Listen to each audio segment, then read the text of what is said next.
ओम गंग गणपते नमः। आप सभी का आपके अपने चैनल पर बहुत बहुत स्वागत है। आज इस वीडियो में हम भगवान काल भैरव, भगवान बटुक भैरव और कपाल भैरव की उत्पत्ति की कथा सुनेंगे। भैरव का शाब्दिक अर्थ होता है रक्षा करने वाला या रक्षक। भैरव भगवान शिव के 5वें अवतार हैं, जिनके मुख्य 2 रूप हैं, काल भैरव और बटुक भैरव। अधिकांश लोग काल भैरव को ही बटुक भैरव मानते हैं, जो कि गलत है। हालांकि दोनों शिव रूप ही हैं, परंतु इसमें अगाध भेद है। अब मैं आपको काल भैरव, बटुक भैरव और कपाल भैरव की जन्म कथा सुनाती हूँ। काल भैरव की उत्पत्ति की कथा।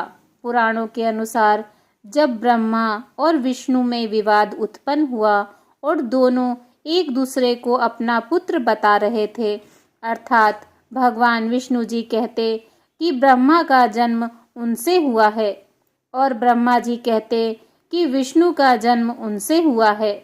इसी बीच उनके मध्य में एक अग्नि स्तंभ प्रकट हुआ, जिसने उन दोनों से कहा कि आप दोनों में से जो भी इस अग्नि स्तंभ का ओर या छोर पता लगा लेगा, वही बड़ा होगा और वही सर्वत्र पूज्य होगा।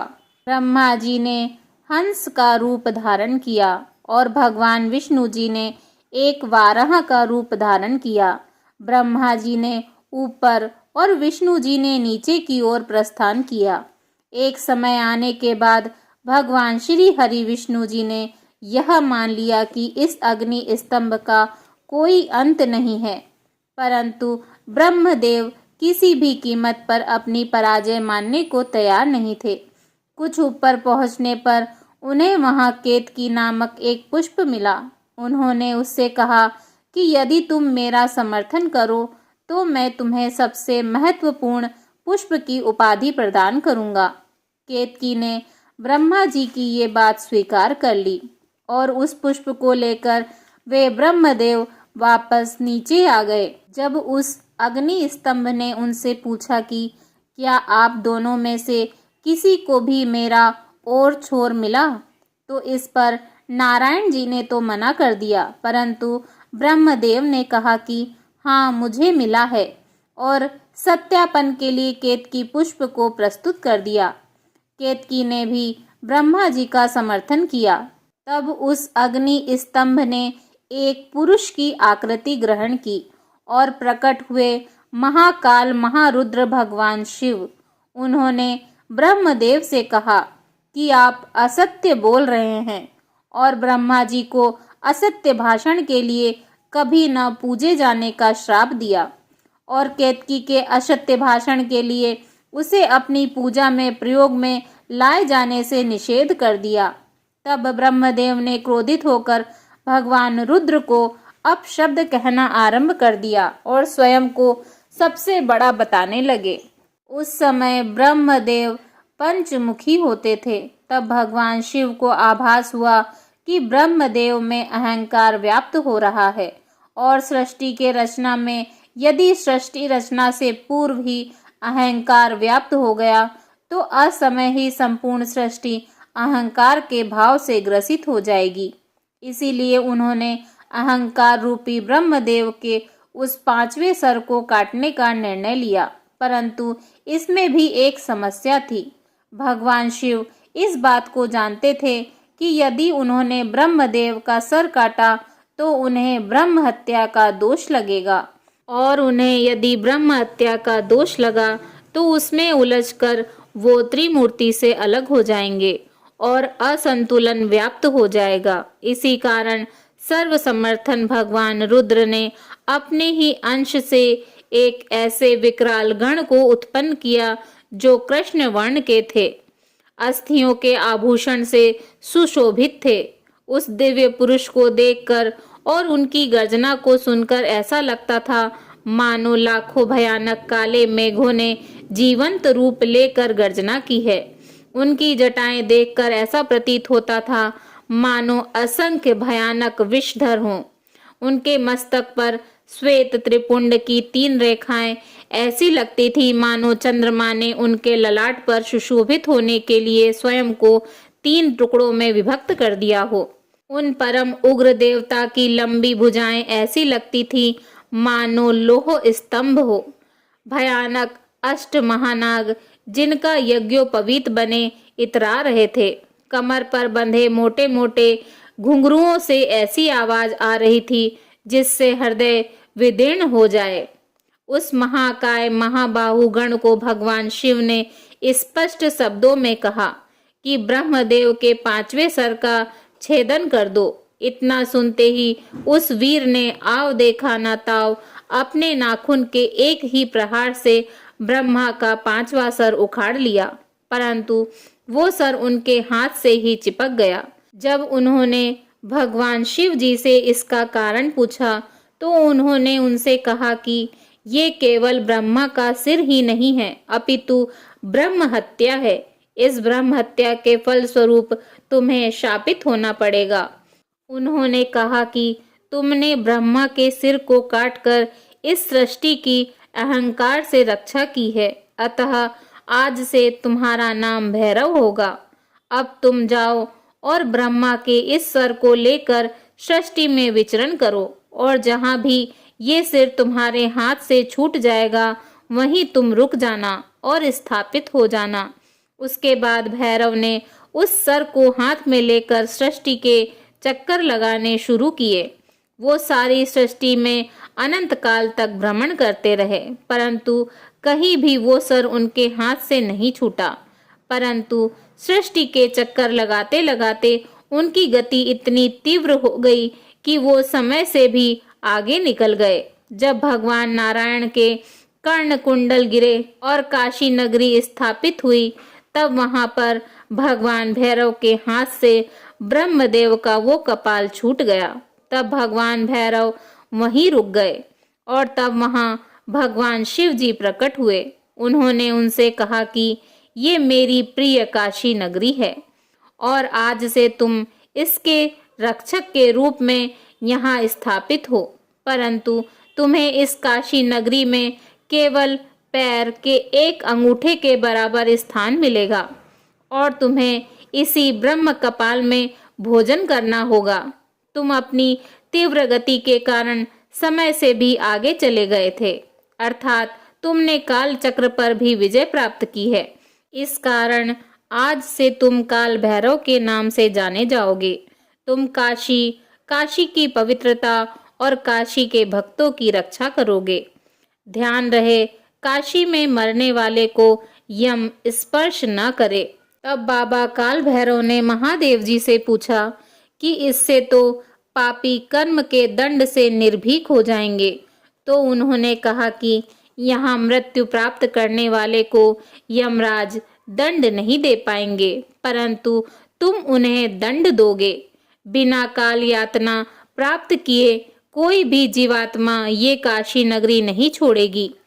जिस जगह पर वो अग्नि स्तंभ प्रकट हुआ था, वो जगह आज के समय में अरुणाचल प्रदेश में स्थित है और जिस स्थान पर ब्रह्मा जी का कपाल छूटा था, वो जगह आज के समय में वाराणसी स्थित कपाल मोचन तीर्थ है। इसी कथा से संबंधित बाबा कपाल भैरव की जन्म की कथा है, जिसके बारे में मैं आपको आगे बताऊंगी। अभी हम बाबा बटुक भैरव की जन्म की कथा के बारे में जानते हैं। आप सभी को उस कथा का ज्ञान होगा जब परमेश्वरी महाकाली को शांत करने के लिए परमेश्वर भगवान शिव जी माता के चरणों के नीचे लेट गए थे। तब माता महाकाली को जिस पश्चाताप ने घेरा था, उसी कारण माता ने भगवान शिव जी से ये वचन लिया था कि आज के उपरांत वो कभी उनके सामने भूमिशायी नहीं होंगे। तब भगवान शिव जी ने उन्हें वचन दे दिया, परंतु कालांतर में जब माता ने दारुक नामक असुर का संहार करने के लिए पुनः महाकाली रूप धारण किया और वो नियंत्रण से बाहर हो गईं, तब भगवान ने वचन बंदित होने के कारण एक नन्हे से बालक का रूप धारण किया और माँ कहकर महाकाली माँ को पुकारना आरंभ किया। बालक की करुण पुकार को सुनकर माँ काली का हृदय द्रवित हो गया और वो अपना आक्रोश भूलकर उसे गोद में लेकर लाड़ प्यार करने लगी और उनका क्रोध शांत होकर उनका उग्र रूप शांत हो गया। तब उस बालक से माँ ने पूछा कि तुम कौन हो? तो उस बालक ने उत्तर दिया कि मैं शिव हूँ। तुम्हें शांत करने के लिए मैंने ये बटुक रूप धारण किया है। बटुक का अर्थ होता है बाल रूप। तब माता ने कहा कि आप अपने पूर्व रूप को धारण कीजिए। तब भगवान शिव जी अपने शिव रूप में आ गए। तब माता ने उन्हें पुनः आग्रह किया कि आप अपने भीतर से उस बटुक रूप को बाहर निकालिए। तो भगवान शिव जी ने उनसे इसका कारण पूछा। इस पर उन्होंने कहा कि उस स्वरूप में आपने मुझे माँ कहा है, आप तो मेरे स्वामी हैं, पुत्र नहीं हो सकते। तब भगवान शिव जी ने पुनः बटुक रूप को प्रकट किया। तब माता ने उनसे कहा कि आपने इस बटुक रूप से संसार की रक्षा की है मेरे क्रोध से, इसीलिए आज से आपको भैरव की उपाधि दी जाती है। आज से आप बटुक भैरव के रूप में पूजे जाएंगे और मेरे पुत्र के रूप में जाने जाएंगे। बटुक भैरव पापियों के काल हैं। उनकी उपस्थिति जहाँ साधकों को सुख का आभास करवाती है, वहीं वो बालक 5 वर्ष की आयु में भी पापियों का काल है। सोचिए कि जिस बालक ने माँ काली के क्रोध को शांत कर दिया, उसके सामने कौन ऐसा है जो अपनी शक्ति दिखाएगा। ये थी बाबा बटुक भैरव की उत्पत्ति की कथा। पूर्व वर्णित 2 भैरव के अलावा कोई भी ऐसे भैरव नहीं हैं जिनकी उत्पत्ति साक्षात भगवान शिव जी से हुई हो।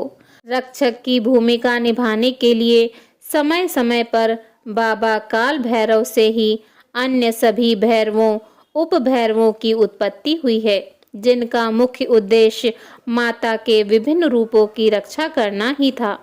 परंतु इन सभी भैरवों में से भी एक भैरव ऐसे हुए हैं जो काल भैरव को सबसे प्रिय हैं।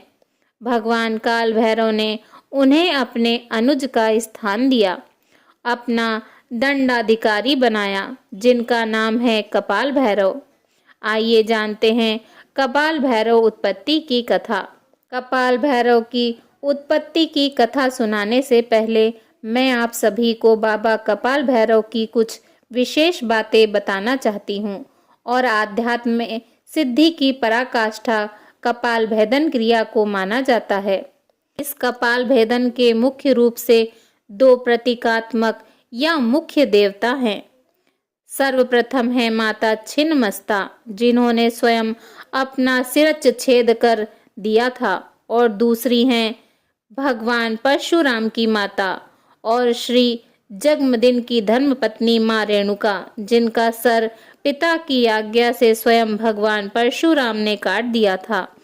जिस प्रकार सर्प जागृत कुंडलिनी का प्रतीक होते हैं, उसी प्रकार ये दोनों माताएं कपाल भेदन क्रिया की प्रतीक एवं पराकाष्ठा हैं। परंतु शास्त्रों के गुण जानकर इस बात को जानते हैं कि इनके अलावा कुछ और देवता भी हैं जो कपाल के अधिष्ठात्र देवता हैं, जिनमें प्रथम है माता हींगलाज। ये 52 शक्ति पीठों में प्रथम है। यहाँ पर माता सती का ब्रह्मरंध्र गिरा था, यानी कि माता सती का कपाल, और दूसरे हैं बाबा काल भैरव, जिनकी उत्पत्ति साक्षात ब्रह्मदेव के ब्रह्म कपाल से हुई थी। इन्हीं बाबा कपाल भैरव की कथा अब मैं आपको सुनाने जा रही हूँ। जैसा कि मैंने काल भैरव की जन्म की कथा सुनाते हुए ये बताया था कि कपाल भैरव की कथा इनके अंत से संबंधित है, उसी के आगे से मैं बाबा कपाल भैरव की कथा शुरू कर रही हूँ। जब बाबा काल भैरव को महादेव द्वारा काशी में स्थापित किया गया, तो वो ये सोचने लगे कि भगवान ने मुझे दंड देने का कार्य दे तो दिया, परंतु मैं दंड दूंगा कैसे, क्योंकि मुझे कैसे पता चलेगा कि कौन सा व्यक्ति सही है और कौन सा व्यक्ति गलत है। तब उनकी नज़र पड़ी ब्रह्म कपाल के ऊपर।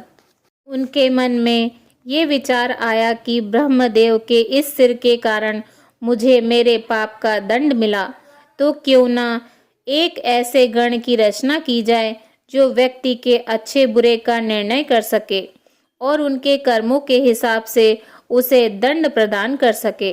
तब उन्होंने उस ब्रह्म कपाल का एक हिस्सा तोड़ा और अपनी योग शक्ति से उस कपाल में अपनी कुंडलिनी ऊर्जा को जागृत करके उसे एक जीवंत रूप प्रदान किया। उस कपाल के अंश से जिस गण का प्राकट्य हुआ वो गण अत्यंत भयानक थे, साक्षात दूसरे काल भैरव के समान ही प्रतीत हो रहे थे। उनके हाथों में जो त्रिशूल था उसमें से विद्युत निकल रही थी। हड्डियों के टकराने का सा उनका अट्टहास था। उनके मस्तक पर तीसरा नेत्र विद्यमान था। परमेश्वर भगवान शिव जी के समान ही वो सर्पाभूषण धारण किए हुए थे। उनके एक हाथ में कपाल था और दूसरे हाथ में त्रिशूल। भगवान काल भैरव ने उन्हें देखते ही प्रसन्नता से उन्हें अपने हृदय से लगा लिया और उनसे कहा कि तुम ब्रह्मदेव के खंडित कपाल से प्रकट हुए हो और तुम्हारे अंदर मेरे कपाल की भी ऊर्जाएं हैं, अतः आज से तुम्हारा नाम कपाल भैरव होगा। कपाल हस्त होने के कारण तुम्हें कपाली भैरव भी कहा जाएगा और आज से तुम काशी में साक्षात काल भैरव का दंड बनकर मेरे कार्य में मेरी सहायता करोगे। जिस लाट पर ब्रह्मदेव का सिर गिरा था तुम उसी लाट पर स्थापित होगे और तुम्हें लाट भैरव कहा जाएगा और तुम्हारी पूजा के बाद ही मेरी पूजा होगी। इसी कारण से आज भी बाबा कपाल भैरव का ध्यान किए बिना भगवान काल भैरव की पूजा नहीं की जाती, जिसके प्रमाण है काशी और उज्जैन के काल भैरव मंदिर, जिसमें इस श्लोक में बाबा कपाल भैरव को याद किया जाता है। वंदे बालम स्फटिक सदृश्यम कुंभलोलासिवक्त्रम दिव्याकल्पे फणिमणि मये किंकणी नुप्रच्च दिव्याकारं विशदवंदनं सुप्रसन्नं द्विनेत्रं हस्ताध्यां वा दधानांत्री शिवमणिभयं वक्रदंडो कपालम। काल यानी समय और काल भैरव यानी समय के भय से रक्षा करने वाले बाबा काल भैरव और ब्रह्मदेव के ब्रह्म कपाल से प्रकट होने के कारण बाबा कपाल भैरव त्रिनेत्रधारी और त्रिकालदर्शी देवता हैं। ये अत्यंत शीघ्र प्रसन्न होने वाले देवता हैं और बिना साधक का अहित किए हुए ये उसके साथ रहते हैं। इनकी पूजा और साधना करने वाला व्यक्ति सदैव सुखी होता है। भगवान कपाल भैरव कपाल से प्रकट होने के कारण कपाल तत्व के इष्ट देवता हैं। कलयुग में 3 देवता ऐसे हैं जिन्हें मुख्य रूप से जागृत माना जाता है, जो समस्त कलयुग में मानव कल्याण का भार वहन करते हैं, और वो 3 देवता हैं भगवान श्री हनुमान, भगवान श्री भैरव और माता महाश्री काली। जागृत होने के कारण भैरव कम साधना उपासना में भी साधक को फल देते हैं। बोलिए भगवान काल भैरव की जय। हर हर महादेव शिव शंभु।